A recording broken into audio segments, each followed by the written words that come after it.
Secretary ఇంకా join అవ్వలేదు. Before that Krishnanjaneyulu గారు మీరేమంటారు? అంటే సంస్కరణలు చేయడం మా లక్ష్యమని కూటమి ప్రభుత్వం చెప్తోంది. అంటే గతంలో నిర్మాణాలు కూడా వైఎస్ఆర్సీపీ ప్రభుత్వం కూల్చివేసింది, కానీ ఉన్న వాటిని డెవలప్ చేసుకుంటూ అభివృద్ధితో పాటు సంక్షేమం ఇస్తూ కూడా ముందుకు వెళ్తున్నాం, సంపద సృష్టి చేస్తున్నాం, ప్రజలకు ఏ సమస్యలున్నా మేము ముందుంటున్నామని కూటమి చెప్తున్నటువంటి పరిస్థితి. సో ఈ స్వర్ణ గ్రామం పేరు మార్పుకు సంబంధించి మీరేం మాట్లాడతారు? చందు గారు నమస్తే. వంశీ గారికి అదేవిధంగా ప్యానల్ మెంబర్స్ అందరికి కూడా నమస్కారం.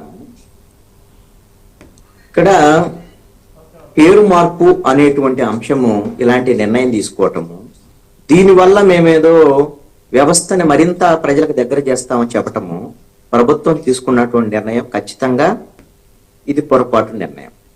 ఈ విషయంలో వాళ్ళు పునరాలోచించుకుంటే మంచిది. ఇది సంస్కరణ కానే కాదు. పేరు మార్చడం సంస్కరణ ఎలా అయింది? పేరు మార్చడం వల్ల ఈ విధమైనటువంటి సర్వీసుల్ని ప్రజలకి మరింత దగ్గర చేస్తాం అనేటువంటి మాట పేరు మార్చడంతో ఎట్లా దగ్గర అవుతుంది? సచివాలయం అన్న పేరు గొప్ప పేరు, దాంట్లో సందేహం ఏముంది?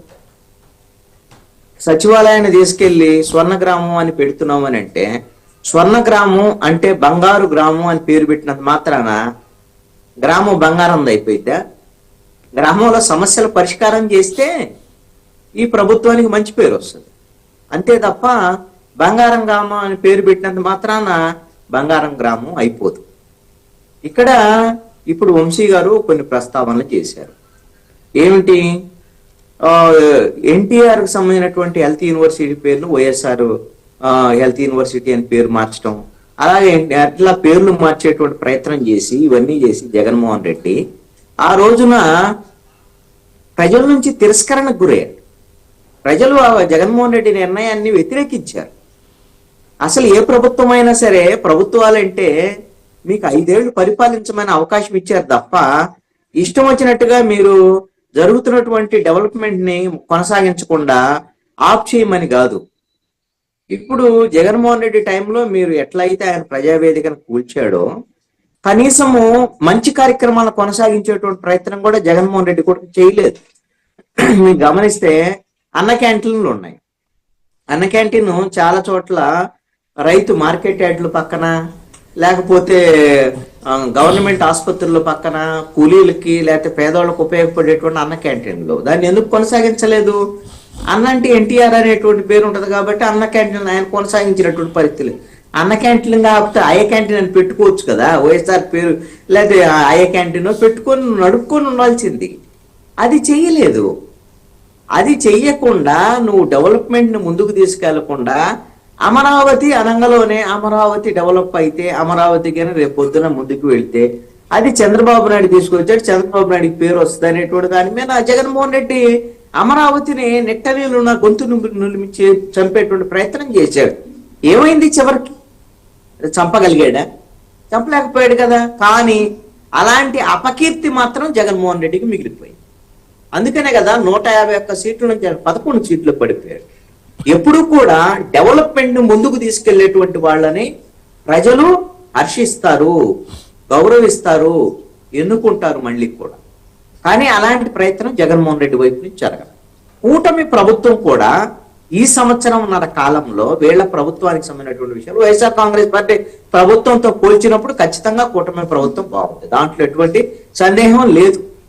ఎందుకు అని అంటే, ఒకవైపున సంక్షేమ పథకాలు అమలు జరుగుతుంది, ఇంకొక వైపున డెవలప్మెంట్ ఉంది.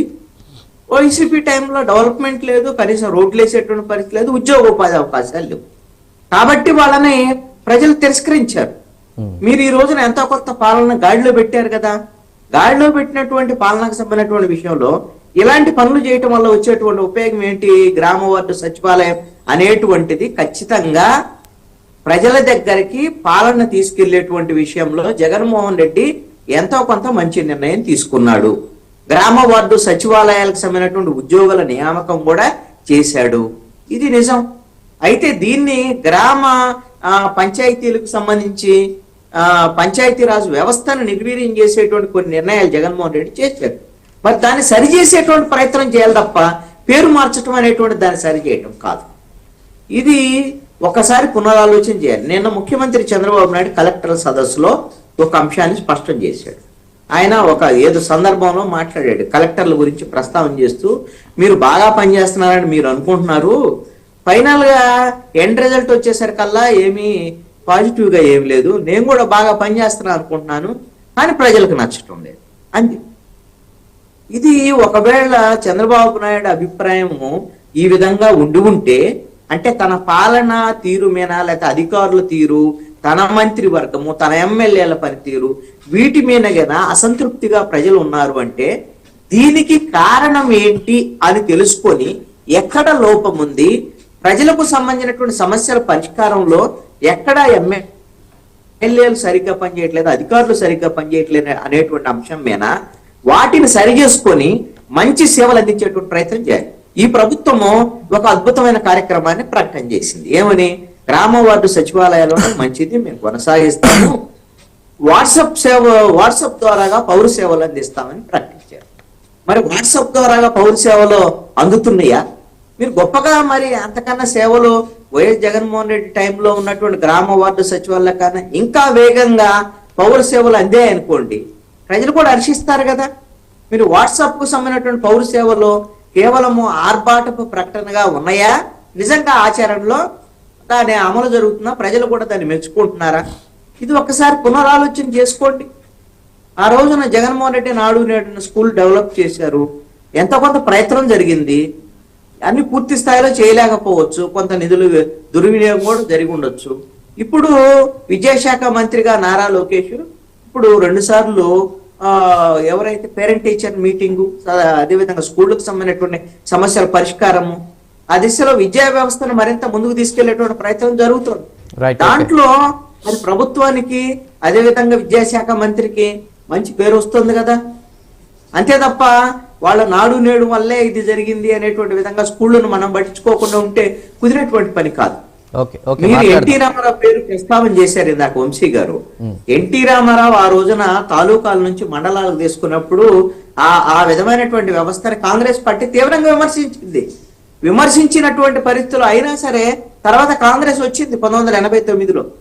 కానీ మరి అదే కాంగ్రెస్ మండల వ్యవస్థను కొనసాగించిందిగా, యథాతథంగా కొనసాగించినటువంటి పరిస్థితి ఉంది. అయితే ఇక్కడ ఒక అంశం అండి, పేర్లు మార్పు వల్ల వచ్చేటువంటి ప్రయోజనం ఏమీ ఉండదు.